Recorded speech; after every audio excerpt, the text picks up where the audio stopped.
Okay, so I'm back with another full industrial PLC coding solution, really, for a full industrial solution.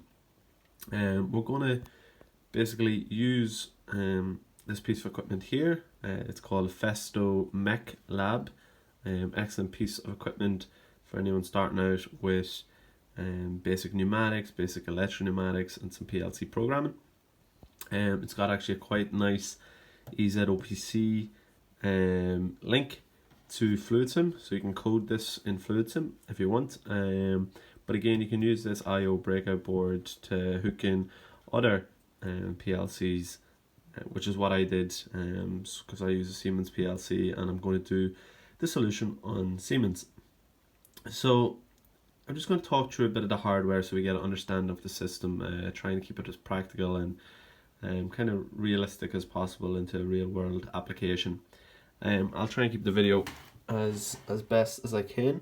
So again, what I'm just saying is this here is just our I/O board, or input output board, that we can connect in our various input and output devices that we have.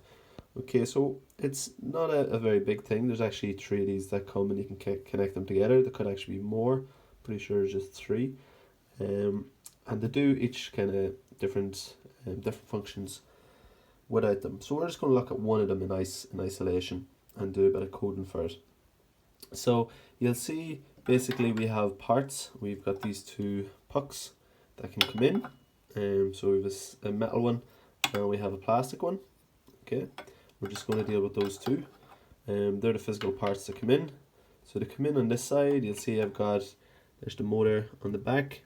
And I'll put in some kind of images at the end of the video as well, just to show you all the different side views and stuff of the piece of equipment. But basically the part comes in, it gets passed along, and we've got an inductive sensor here which will sense the metal object.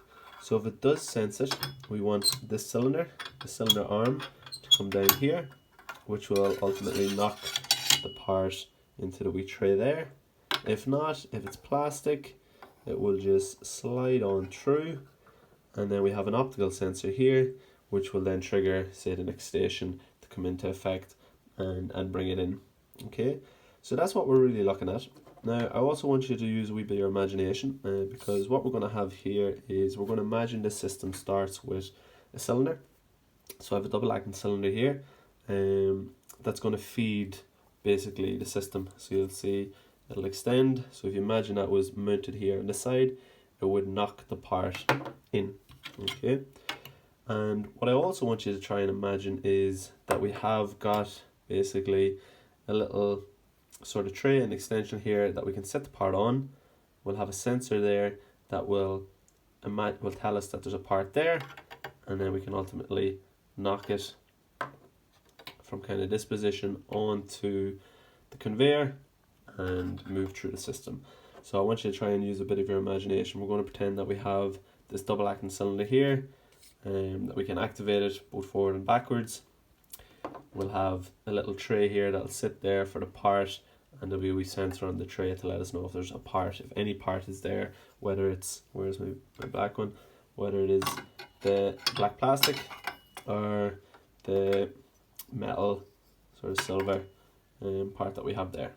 Okay, another thing to note on this is that we can mount some proximity sensors to let us know when the cylinder is fully extended or fully retracted. Okay, so that'd be fairly common.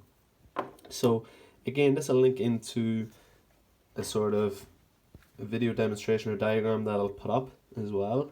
But essentially we have, in terms of inputs, we're going to have 2 inputs on the double acting cylinder. One that tells us when it's forward and when it's reversed, or fully extended, fully retracted.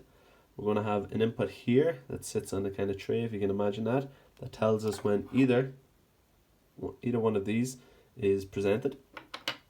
Then obviously we've got our inductive sensor, so it's another input, and we have our optical sensor at the end. Okay, and then in terms of our outputs, we're going to have 2 solenoids that's going to drive this. So a solenoid output that'll make go forward, and a solenoid output that'll make come back. So that'll be 2 outputs.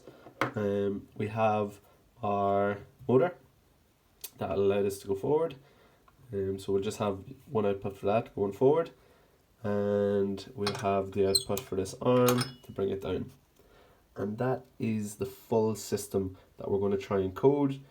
You know, it's a sorting operation essentially that you know, has many applications into real world, a real industrial life. So we're going to walk through that. Again, just need you to use your imagination a wee bit for this part at the start, and we're going to use some diagrams as well to kind of help with the visualization and with the simulation of this hardware.